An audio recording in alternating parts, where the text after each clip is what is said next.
capacité de le faire, vous allez la saisir au niveau.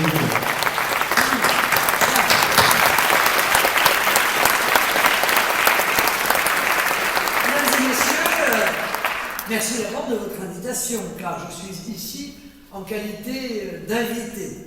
Et je suis heureuse de pouvoir parler devant également d'autres cercles que ceux que je préside. Alors, vous imaginez bien que je me garderai d'entrer dans le cœur même du vaste thème choisi aujourd'hui. Vous en avez longuement discuté et Paul-Marie a eu gentillesse de rappeler que je descends directement de l'avion de Pau et je vais rejoindre d'autres cercles de formation, car nous formons beaucoup de candidats avant de terminer en allant voir nos DPS. Vous voyez que les journées sont extrêmement longues et extrêmement remplies.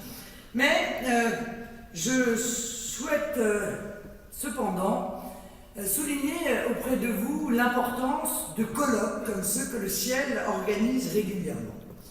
Il n'y a pas de victoire politique qui puisse se passer d'un travail intellectuel préalable, d'une conception générale du monde, peut-être même d'un cœur de doctrine tant soit peu claire et cohérente. Je crois de plus en plus qu'aucun responsable politique, au sens noble de ce mot, ne saurait accéder aux plus hautes responsabilités et les exercer pleinement si son action n'est pas d'abord fixée et je dirais installée sur des idées et des principes qui ne sont pas seulement politiques, mais sont aussi philosophiques, voire spirituels et moraux. Cela manque à la politique de tous les jours. On ne le voit que trop autour de nous.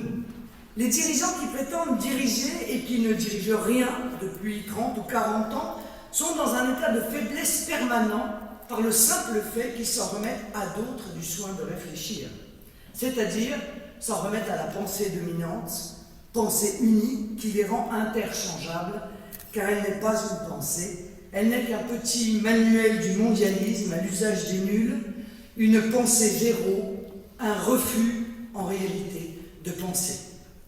Si nous devons, comme je le veux, que de nouvelles équipes exercent le pouvoir d'État, il nous faut sortir de ces facilités, développer une contre-pensée sans laquelle nous ne ferons pas de politique neuve.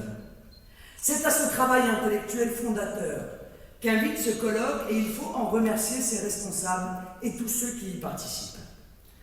En second lieu, je dirais que l'exercice auquel vous vous livrez est d'autant plus salutaire qu'il intervient dans une période où il me semble bien que l'hégémonie intellectuelle, je veux dire cette espèce de corpus de pensée issu de 1968, libéralo-libertaire, antinational et mondialiste, bref, le chewing-gum intellectuel 68 art, soit en train de s'effondrer, et qu'une sorte de bouillonnement nouveau éclot peu à peu, renversant un à un les dogmes qui ont dominé les esprits depuis 40 ans.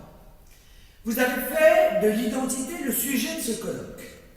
Il me paraît fort bienvenu, tant il prend à contre-pied l'universel déni d'être qui caractérise la vulgate mondialiste et marchande, laquelle tente de faire de toutes choses les nations, les éléments naturels, la vie végétale, animale, humaine, et finalement l'homme lui-même une sorte de matière plastique malléable à l'infini pour les seuls besoins du marché. Oui, il faut restaurer le thème de l'identité si pauvrement traité il y a quelques années par M. Sarkozy et ses ministres étourdis à l'occasion d'un débat national qui a tristement tourné au fiasco. La question de l'identité est un socle pour édifier des pensées nouvelles et donc des politiques nouvelles. Il n'est que de prendre par exemple le thème de la frontière, ce qui constitue une chose dans son être, à commencer par la nation face à l'échangisme mondialiste, pour saisir ce qui se joue ici. Je crois que rien ne peut mieux réunir les cœurs et rassembler les êtres, au-delà de leur sensibilité, leur appartenance élémentaire ou sociale ou politique, que la formulation d'idées communes. Elles sont indispensables à toute entreprise collective et elles le sont à l'œuvre du Rassemblement national que j'ai engagé avec vous. Comment ne pas voir le rôle rassembleur des idées qui dépassent les partis et les revendications catégorielles? Surtout au moment permettez-moi de sortir un peu de cette salle et de regarder vers un autre congrès où l'on s'aperçoit que la classe politique se divise sur des hommes, sur des places. Eh bien nous ici, nous nous rassemblons sur des idées. Ayant renoncé à la France, nos adversaires n'ont d'autres fédérateurs que leur propre ego, au service d'une cause affreuse, celle de l'après-France, et qui porte comme nom Union européenne, euro, communautarisme, balkanisation, féodalité, loi du plus fort, et en réalité soumission. Je ne suis pas étonné donc que le ciel, qui décidément a bien choisi son nom, veuille à la fois unir les patriotes et élever les esprits. Ce travail intellectuel et l'œuvre politique du rassemblement vont de pair. Et c'est bien pourquoi je suis heureuse de voir ici des hommes et des femmes avec qui nous pouvons, par-delà les éventuelles divergences, partager l'essentiel. Ce rassemblement auquel s'est joint le ciel a pris la forme il y a tout juste un an d'une association, le Rassemblement Bleu Marine, et il a su réunir, au-delà même des structures politiques, des personnalités de tous horizons qui y mènent aujourd'hui le combat pour la France. Je reconnais d'ailleurs certains visages dans l'assistance qui sont engagés dans le combat électoral, car je suis également obligé de dire qu'aux côtés du débat d'idées, il y a aussi le combat politique.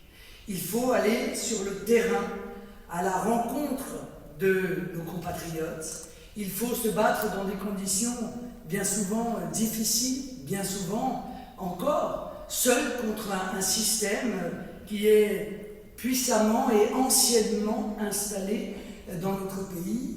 Et au-delà donc de nos intellectuels, je veux aussi saluer les candidats qui mènent ce combat aujourd'hui au municipal et demain dans l'ensemble des autres élections qui nous verront ensemble avancer vers le pouvoir, car c'est cela aussi notre but. Et ça n'est pas scandaleux de le rappeler, c'est même profondément utile.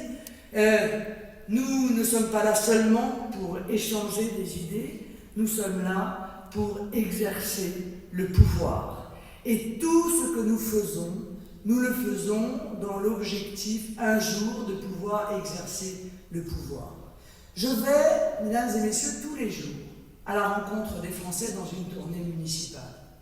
Et je ne sais pas si tout le monde mesure le niveau de détresse qui est celui de nos compatriotes aujourd'hui. Je ne sais pas si tout le monde mesure à sa juste valeur l'espérance que représente le mouvement que nous avons initié et qui chaque jour agrège des convictions, des énergies, des dynamismes, des volontés. Parce que lorsque l'on voit ces Françaises et ces Français nous prendre les mains en nous disant « on compte sur vous, ne nous laissez pas tomber ». Je vous assure que ce n'est pas au cerveau que ça vous parle, c'est aux tripes que ça vous parle. Alors, si nous arrivons à faire cela, réfléchir, approfondir, consolider les idées, mais également mener sur le terrain, au plus près des préoccupations de nos compatriotes, ce combat pour la France. Alors, je vous affirme que dans les 10 prochaines années, nous serons au pouvoir, nous exercerons le pouvoir et nous arracherons notre pays à la situation dramatique dans laquelle les autres nous plongent.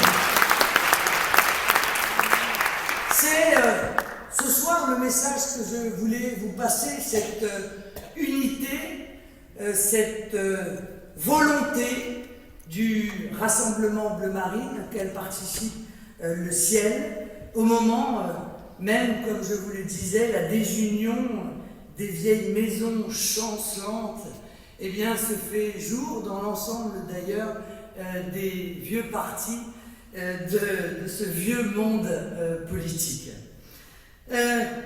Évidemment, tous mes voeux de réussite au ciel. Parti politique, lui aussi.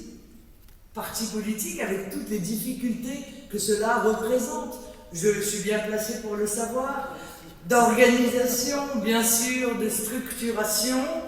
Et tous mes voeux de réussite pour que vos travaux, ceux d'aujourd'hui, ceux d'hier, ceux de demain, aient l'écho nécessaire, qu'ils puissent toucher les consciences et que vous puissiez démontrer que, contrairement à ce que l'on pense, c'est bien le ciel qui est pavé de bonnes intentions.